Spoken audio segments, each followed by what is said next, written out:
Hi witches, welcome to the Witching Week. Today is episode number 87. Today we are looking at Alien Romulus, that's out today. We're going to be looking at the signs and symbols that a loved one that has passed over is visiting us, and we're going to talk a little bit more about living in the moment. So grab a cup of tea, put some incense on, get comfy, and we'll explore the Witching Week.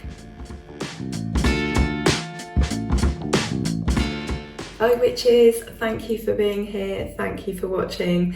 I'm Wren, I'm known as the Cemetery Witch, and every Friday we get together with a chinwag. We have a bit of a rundown of what's gone on in the week. We talk about the Wheel of the Year and the seasons and any little topics that sort of spring to my mind or have come up, and we just talk it all through. So I hope you've had a lovely witching week. Let me know how your week has been. What have you been doing? What have you been up to? I'd love to know one thing that has made you happy this week. Let me know in the comments. So let's do tea and incense. Today I am drinking Focus. Definitely need that. It makes sense, doesn't it, to do the Witching Week on a Friday, because obviously it's the end of the week, but it's also the day where you get the least amount of sense out of me. So finding it quite hard to marry things up today. So this is, normally I can do this in a one at this video, but this is my second attempt because I've been falling over my words, so I'm gonna have to concentrate really hard and really try to make sense today, so please bear with me. So yeah, we need some focus. This is mango and pineapple with ginseng, and I'm burning something I've not actually used in a while. We have got some Satyr Dragon's Blood incense on the go, which I really love. Thank you so much to those of you who checked out my Amazon page. So if you weren't here last week, if you didn't watch last week's episode, I've started an Amazon page which is just basically a collection of boards showing you the things that I use and I love, so that you can find those products. So when I review a book, for example, it means you can find it, you can see what books I've got in my bookshelf. I am yet to add all of my books basically, and I will do that over time. We're going to decorate the living room, so they're all packed up in boxes still. Our house is a complete mess at the moment. It's a work in progress, but I will add those, and you can see what incense and what tea I drink and use. So yeah, thank you so much, especially to Debbie, who was very naughty and bought me some bits off of these lists. So that isn't the reason for the list, it's so that you can see what it is I'm using. But I did create a wish list folder just so that you can see the things that I've got my eye on that I haven't even got yet. But yeah, Debbie was a very naughty fairy and treated me to some books and some incense. So thank you so much, Debbie. Naughty lady, but very kind. So thank you. But yeah, I share some unusual teas occasionally, and it is just easier. Quite often when I review books, people go and buy them. So I think this might just make the process a little bit easier for you. So thank you if you have visited that page, and these are under the tea, the Cemetery Witch incense, no, not the Cemetery Witch. The folder is called the Witching Week incense picks and the Witching Week tea picks. So what have you been doing?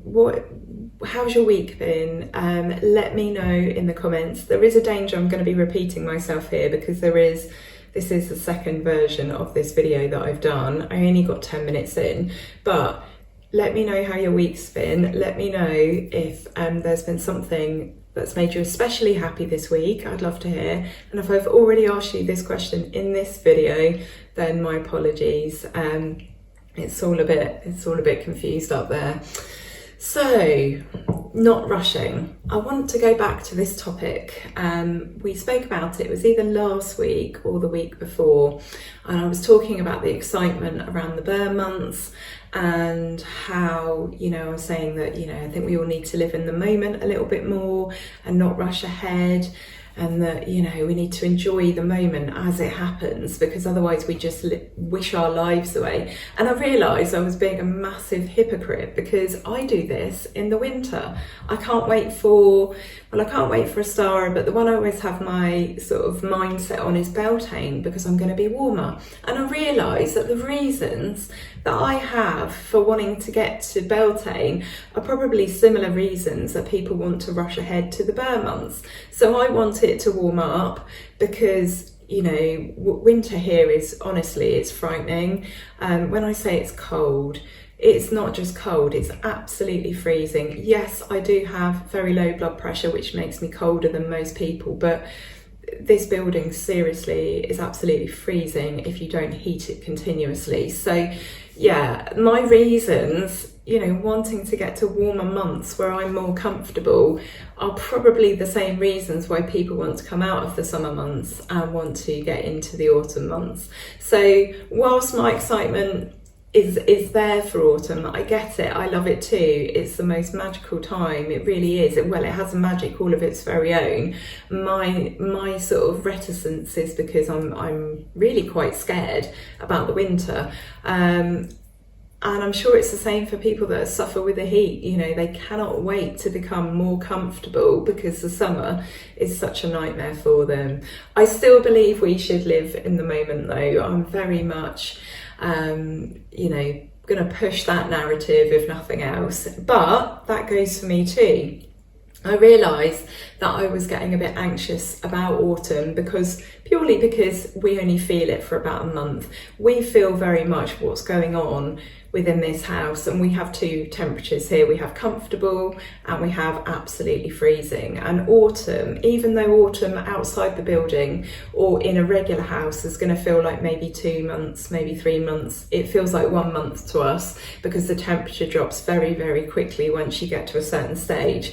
So yeah, for me, autumn basically means winter. There's not much in it. So I get quite anxious about that, and I have been. So I've realised that I need to pull back, you know, I need to live in the moment. Last year, it was warm right up until the end of October. So it wasn't really, I mean, it was cold in here, don't get me wrong, because obviously naturally we're not getting as much sunlight, but it was manageable and we didn't really feel the full force of it until about November. So it could be another year like that. So it's what they say, isn't it? I think this just goes for life in general. They say that if you live in the past, then you feel depressed. And if you live too much in the future, then you feel anxious. So yeah, I myself am taking my own advice and I'm going to live in the moment much more. I wasn't telling anyone, you know, how to feel or what to celebrate or what to think. You know, if you're excited about the Burr months, you go for it. But I have reflected on it, like I do everything, to make sure that my opinion really is what it is. And I realised I was being like massively hypocritical about that. But again, I'm still going to push the message that we should be here now. We should all just celebrate being in the moment, because I think that is a wonderful, wonderful thing. So I thought we'd talk about receiving signs from loved ones that have passed over.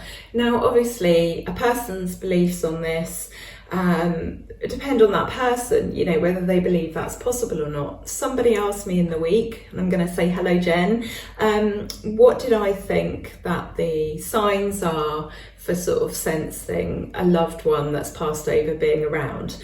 And I'm going to go into those sort of signs and symbols, but I do think that this is obviously, this question and the answer to it can vary from witch to witch and just person to person. Like, you don't even have to be a witch, really. I think it depends on that individual person. I think it depends on family beliefs. I think it probably depends on like culture and heritage. And again, whether you believe that to be a thing or not at all in the first place. There are definitely a set of common signs that I think most people consider to be, you know, signs that loved ones are near. But I guess there are like different things for each person, aren't there, with that loved one, you know, things that are important, things that are significant, things that mean something. And I'm going to go into something. I realised that I think I am being sent signs from a loved one that they're still around, and we'll go into that. The first thing that springs to mind for me when I think of spirits being close or nearby, or sort of bringing a message, or just any of this sort of topic, I always think of robins. And they say when robins appear, loved ones are near. And I know certainly my mum, I've told you before in the Witching Week that when my mum was sorting out my nan's bungalow after she died, there would be a little robin that would come out and get really, really close to my mum and would, you know, be present every single time. And it got my mum thinking. Robins seem to be like spirit messengers. Some people believe they are actually psychopomps, so they're spirit guides that can sort of help direct and guide a spirit to sort of other levels and other realms, or sort of assist them onto the next life. Some people believe they actually house the spirits of a loved one. So when you see a robin, you know, and it's not if you see a robin, but if there's one that sort of hangs around and is near you and kind of makes its presence known continuously, then that's a robin. I remember when we went to sort of spread my husband's father's ashes, and there was a robin that followed us for a very long way. We were on a coastal path going up to a bench because he lived on the coast, and this robin flew the whole way with us, just going from post to post, waiting for us to catch up. And it does make you wonder, it really does make you wonder. I know there is similar law for cardinals in the US. It's funny because they're both red birds, aren't they? So yeah, very, very interesting that. But in terms of the signs, what are the signs and symbols that we consider that if we see them, and if we see them with enough sort of regularity, that perhaps that is a loved one letting us know that they're around? So aromas and scents is a big thing. So your perfumes, your colognes, maybe the smell of a favourite food, maybe even the smell of an activity. So if Grandad was partial to having a bonfire at the bottom of the garden a lot, and then you suddenly get the sort of the scent of a bonfire, and yet, you know, there's no reason for you to be able to smell that, and it's at a weird time and you're inside and, you know, there's no local bonfire, then that can be considered a sign. Flowers, certain flowers, the smell of that, you know, like the smell of roses. I mean, that would be a very sort of stereotypical one, but these are just ideas to get you thinking. I would love to hear in the comments what your experiences are, whether you believe that you have your loved ones visiting and leaving you signs and symbols for you to pick up on. There are some amazing stories out there. There's a program on Netflix, I think it's called Surviving Death. I can never remember, there's two that are named really closely. There's one about a medium, Tyler Henry, and there's one about sort of all sort of matters to do with sort of passing over and spirit life and the next life and contact and communication. It's well worth a watch. I've watched it twice now, I'm going to watch it again. But dreams, quite often this is a really good way for spirits to interact with their loved ones, and much easier to reach loved ones. I dream about the dead all the time at the moment, and I don't know if it's because of my health, I don't know if it's because I am floating or I'm sort of existing that bit closer to the veil. It's a bit easier for me to reach across, or for them to reach across. I dream about my friend Terry, the Archdruid of Avebury, who passed over a few years ago. I dream about my nan, I dream about my godmother, and I've dreamt about my auntie. The only person that I've dreamt about, Smurf, my friend Smurf, who also passed over in recent years. The only person who I haven't dreamt about is my granddad. He doesn't ever seem to show up, which is really weird. And actually, when I think about all of the other characters I've just mentioned, they're all spiritual or magical in some way, or, you know, had quite firm beliefs. But my granddad, I don't think he really did. It's really strange that he hasn't showed up. I would really like him to. That would be really nice. I'd love to dream about him. Sensing a presence. That's happened to me quite a few times. I will sense Terry in wild places. When I'm out, like if I'm outside and I've got a quiet moment and the wind blows, quite often I sort of sense him on the wind. And if it's a really beautiful day and I'm somewhere that I would really like to share with him, quite often I'll feel him there. I've sensed my godmother Sally once when I was in a church. I was taking some footage for my job before, and I was quite close to a church. I went to a labyrinth and there was a church nearby, so I thought I'd just go in and sit and have a quiet moment, and I felt her. It's the only time that I felt her since she's passed over, but I definitely felt her sounds. So you might hear their voice, like perhaps saying your name, or whispers, or music playing, perhaps a song or something that is significant to you both, and full visitations as well. Sorry, I'm getting a bit out of breath today. Full visitations, so perhaps seeing them, perhaps a visitation in some other way. I've told you the story about my granddad, I think, where one night I just sort of said to him, you know, it would be really lovely if you could sort of connect with me or send me a sign or show up in some way. And it was in the summer. Went to bed, didn't think anything more of it, went to sleep, and then I got woken up early the next morning and I realised that something had woken me up, and I was sort of trying to come round from a very deep sleep, and I realised the phone was going and it was ringing and ringing and ringing, and it was like 4 something in the morning. My first thought wasn't actually an emergency. That would probably be my thought now. My first thought was, it's going to wake up my daughter, who wasn't very old at the time. She was maybe 2 or 3, and I was like listening to it ring, and then I thought, oh, it might be an emergency. But anyway, I thought I'd get up and answer it. I got to the top of the stairs and it stopped. So I got back into bed. I don't think I went back to sleep, but anyway, got up later that morning, and did 1471, and it hadn't recorded the call.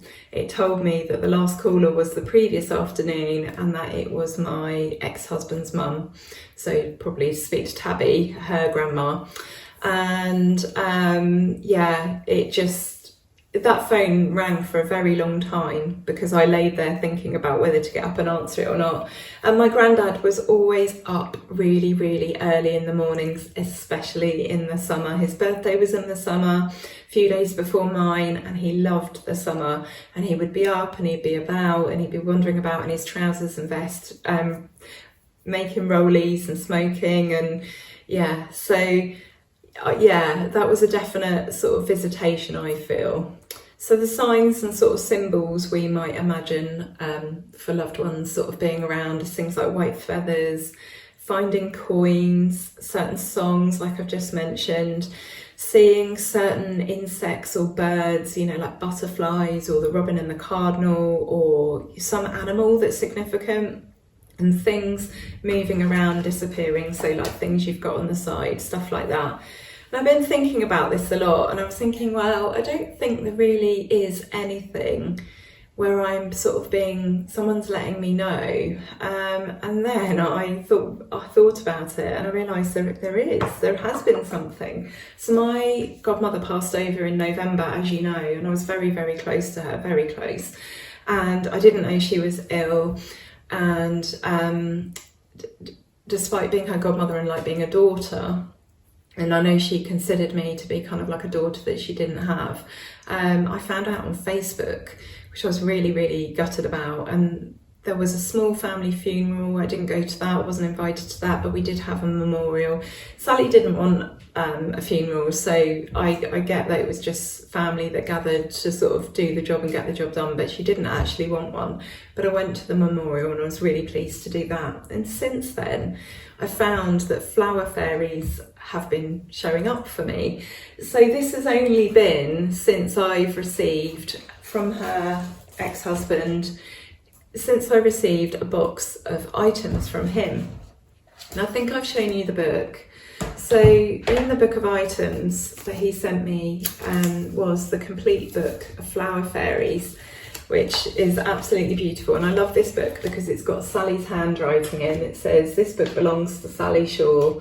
So I think she must have lent that to maybe the church or some other event. She's written her name in that. And my husband and I have been looking for framed pictures of fairies for quite a long time to put in one of our rooms, and we haven't seen any. In the whole time we've lived here, in 6 years, we've never found any. And then the other week, there was one that we found, and it's a flower fairy, and I didn't really think anything of it. Brilliant picture of a fairy. And then the other week I got a postcard with flower fairies on. So okay, it has only been 2 things since the book, but I've got this sneaking suspicion that flower fairies are now going to figure quite heavily in my life, which I'm really pleased about. I loved them as a child, never really owned anything with flower fairies. There was something I always sort of would have liked, and it just seems strange that flower fairies are showing up now. So I think that is a sign from my godmother that she's around. And I thought about the other people in my life that have passed over, and whether they do reach out in perhaps other ways. And they do. When I thought about it, and I thought about my grandmother, she shows up in some very, very practical ways. So she doesn't send me gifts or little signs that she's around, except for maybe the odd blue tractor. Well, when I see them, I think of her. I don't necessarily think that it's a sign, but it makes me think of her. But she shows up in much more practical ways. So on occasion, I feel like she's screaming at me in the background and just sort of shouting at me, and I can't drown it out. And so I get my tarot cards out when that happens, and usually I find that she gives me a message in some way. So it's very, very practical indeed. And I feel like Terry shows up at times when I need a bit of comfort. You know, I'm missing him, I'm missing the sort of the magical connection, I'm missing his big hugs. I just feel sad because I feel very differently. Terry was in his late 60s when he died, and I felt that was too young. Whereas it's quite different with my grandmother. She'd lived a long, happy life. She was missing my granddad. She was in her 90s, and somehow that just felt like, you know, even though she was my relative and my grandmother, it felt like the natural order of things. You know, if you've lived till you're 90 something, that's considered a good long life. So I feel very differently about those deaths. So Terry comes and he comforts me, and I feel like he shows up in a more of a spiritual way and in a sort of emotionally supportive and soothing way. It's sort of like reassurance. And I feel like Sally she's popping up in this realm to show me that, you know, loved ones are still near and they're still around. So I feel like they've each got like a little bit of a job, as it were. And the funny thing about this, most of all, and this will make you laugh, is that while I was sitting and I was planning this video, and some weeks I've got reams and reams of ideas and I jot them down in a notes app in my mobile phone so I can remember what to talk about.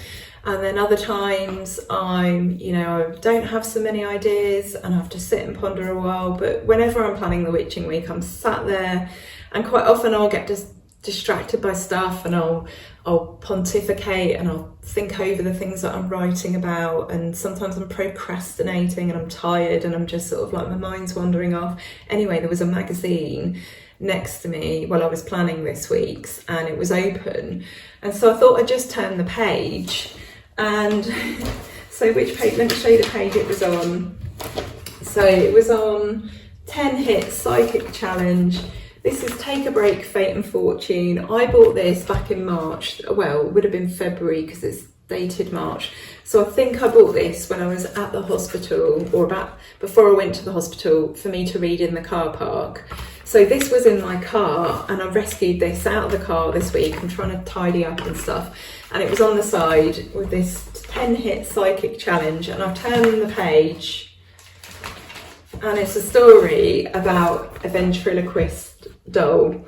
And the funny thing about this is my nan bought me a ventriloquist. So there's me saying like she doesn't come up with gifts. She comes up with like more practical things. My nan bought me a ventriloquist puppet I don't know how old I was. I've briefly mentioned this on the Witch and Week before, the fact that I had this ventriloquist doll. I think I was about 8 or 9. She bought my cousin Liam one as well. Me and Liam were like thick as thieves. We're like brother and sister. Even now, we're more like brother and sister than cousins, and there's a whole story behind that.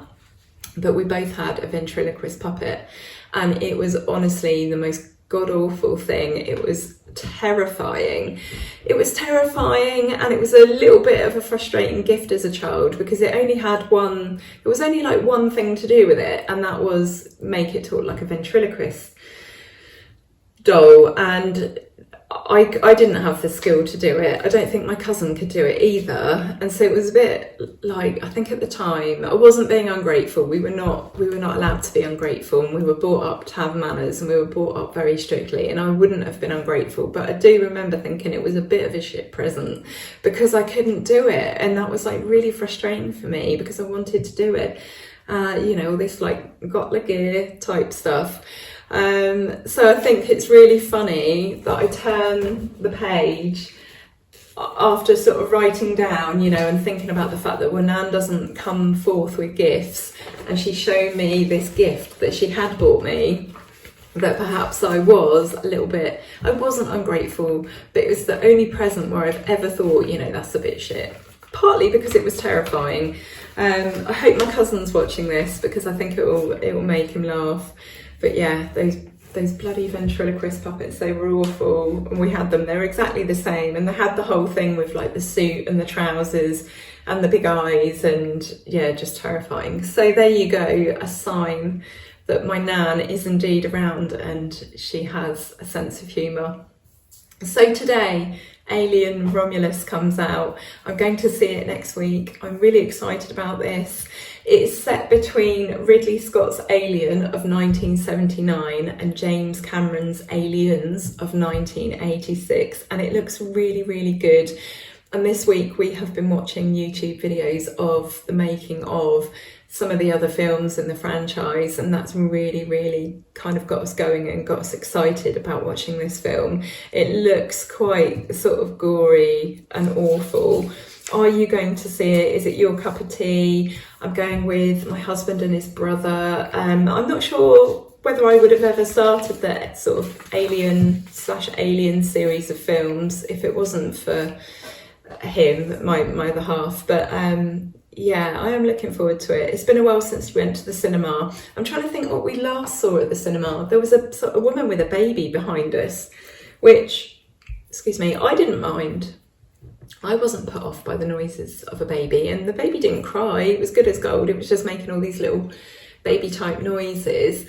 I know it was putting off a few people around me, and that's what actually put me off was, you know, other people. But the film we went to see before that was Oppenheimer, and I really enjoyed that. We don't go to the cinema very often, and there's not many things that I see that I sort of want to watch. It has to be something that's either quite thinky or is really quite spectacular. I'd say that like 90% of the films I'm not really interested in, but yeah, I'm really looking forward to doing that. What was the last film that you saw? The last one that I saw at home was actually just a week ago. That was The Wicker Man. I've got the 50th anniversary DVD sets. There's lots of different cuts. Not that it worked. Our DVD player didn't work, so we had to find it. We had to find it on Amazon or somewhere in the end and pay for it again. But yeah, we watched that with my brother-in-law because we've been threatening that for a long time. So that was really good. What was the last film that you saw? I would love to know. And are you going to see Alien Romulus? I'm really looking forward to it. So yeah, that's coming up for me this week. I shall tell you what that was like.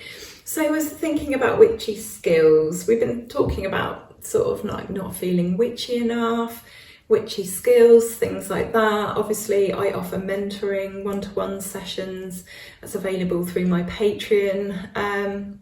But I thought, let's pin down my own witchy skills. What am I actually good at? And yes, we could look at plants, we could look at a bit of foraging, so a bit of kitchen witchery perhaps. Tarot is just sort of opening itself up to me again. That seems to be a skill that's coming back. I think there was a reason why I wasn't supposed to tap into that for a while. Haven't figured that out yet, but I feel like that is sort of a portal that's massively opening up to me again, which is really, really lovely.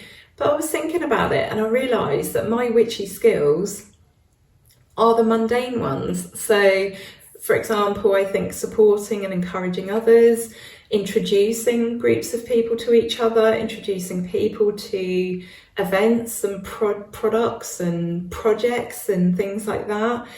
I think making things accessible is probably one of my skills. And it got me thinking about the mundane and how important the mundane actually is alongside the magical.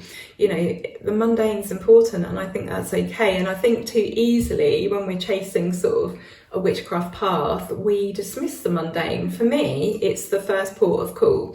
So when it comes to magic, and yes, I do, you know, there's a very fine line here. I talk about, you know, not doing magic very often, saving magic for the really, really important things, and I stand by that. But I also talk about filling your life with magic as well. So turning off the light at the end of the night, having a little blessing for the house and the people that are in it. And I sort of stand by that too. It's a very, very weird path, I think.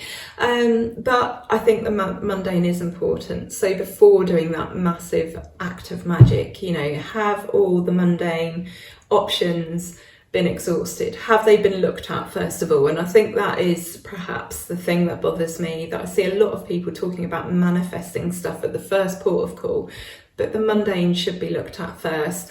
I think the mundane works on its very own level, and I think that the magic kind of complements that. So you've got the mundane here. I don't feel that you've got magic here and mundane here. I think they have to work side by side, and that is what makes magic, and that is what makes magic work. I think the mundane has an energy all of its own that is complementary to magical energy. I think we can't have magic without it. I think it is essential. So I just wanted to give you all a little bit of encouragement. You know, I know a lot of you have been saying, oh, I don't feel witchy enough. I know a lot of you have had very, very busy years and you're being pulled in lots of different directions.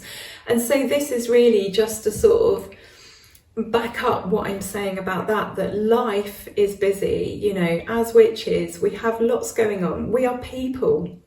We're parents, we're spouses, we're employees, we've got businesses. There is so much that is going on all of the time that things can't feel magical all of the time, and that's okay, because some amount of energy in this world is mundane, and that's okay, and that is all part of the design. That's how I feel. That's just a thought that just popped into my head this morning. That is okay. It's okay to have the mundane. It's okay to enjoy the mundane. It's okay for the mundane to be necessary. It is necessary. So on that thought, I will do some cards now. I can't remember, because this is my second stab at this, I can't remember if I told you that my witchy shop will be available tonight for spell supplies. So I've got some coloured spell kits and some incense. If I have told you this at the beginning of this video, I'm sorry. I know I did it in the first take of my video, but I can't remember if I did it in this one. So we have the coloured spell kits and we have incense. I sold these items back in 2021 and they were really, really popular. Now I'm able to bring the shop back. So this is my own blend of incense, and I made this with lavender from my mum's garden and some rosemary from my mum's garden. So there's some other ingredients in there as well. I'm not going to tell you what those are, but yes, that will be available. And the spell kits, which work with the sort of vibration and the magic of colour, they're not vague kits, so they're not like a spell for happiness. How vague is that? You actually have to write your magical goal, your magical intention, but in relation to whatever colour you go with. Have a look on my website, there's more information.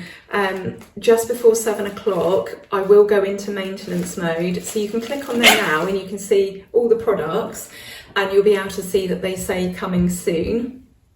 That's unless I've been on there and I've fiddled with this in the time since I made this video.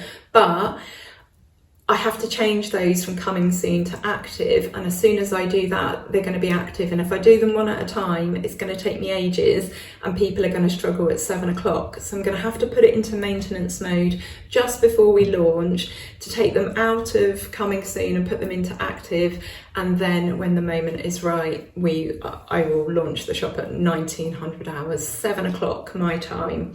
So there's a link in the comments, in the information bit under this video. So yeah, let's do some cards. I'm like looking around. I don't know what I'm looking around for. They're right here. Tell me about your week. How has it been? Has it been good? Have you enjoyed it? Has it been absolutely rubbish? Let me know in the comments. I've actually got the Whispering Woods deck out. In fact, I'm going to do Whispering Woods first, I think, today. Let's mix it up a little bit. I love these little cards. They're so cute and they've got such a nice gentle energy. Sorry if you can hear that my voice is a little bit croaky. I'm actually struggling to get enough breath to talk, actually. This has been a real problem of mine the last couple of days.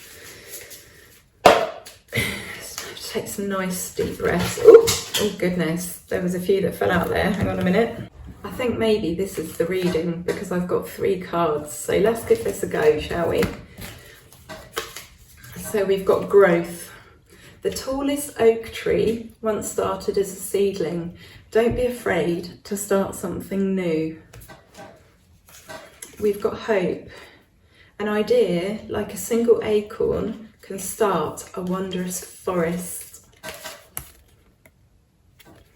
And we've got let go. Enjoy the pulsing light of the firefly, but don't hold on too tight. So let's have a look at that.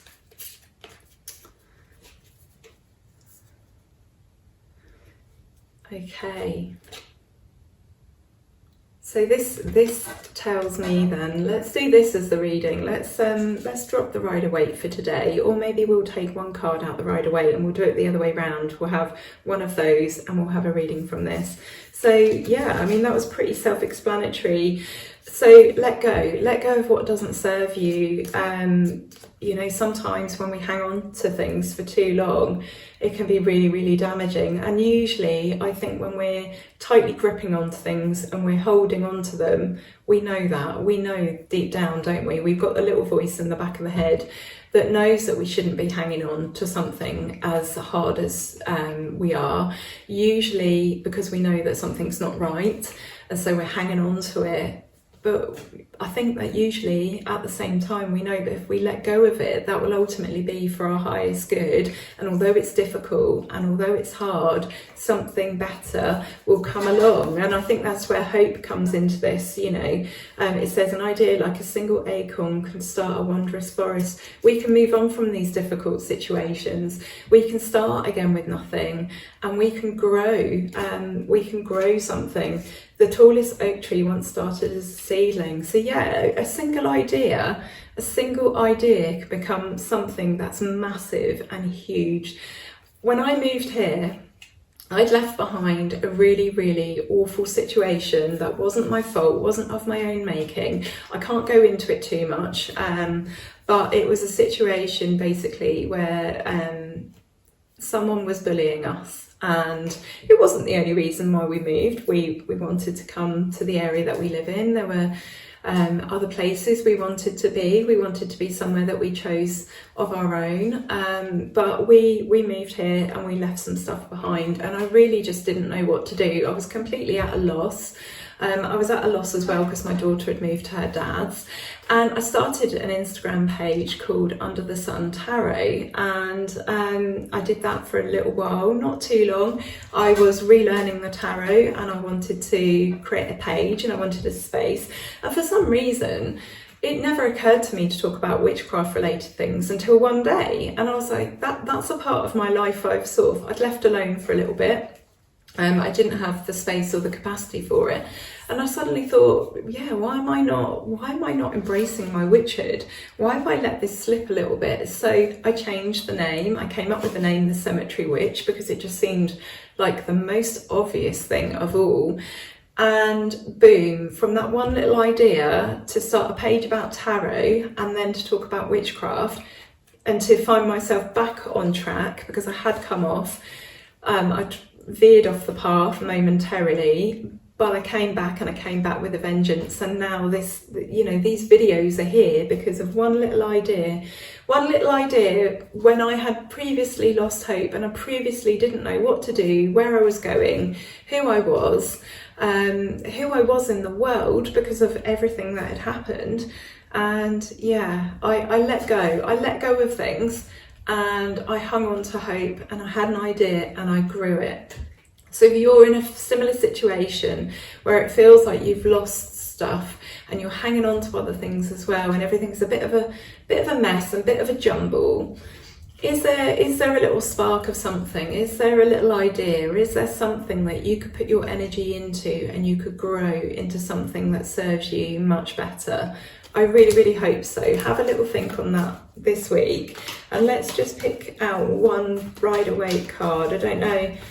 One card picks are a bit difficult sometimes because they don't give you an awful lot to go on always. It's always better to have more than one card, I think, because it gives you a bit of a clearer idea. But let's pick out one card from the deck. Hopefully it's one that ties in with that message nicely. Okay, I'm just flicking through. So Knight of Cups.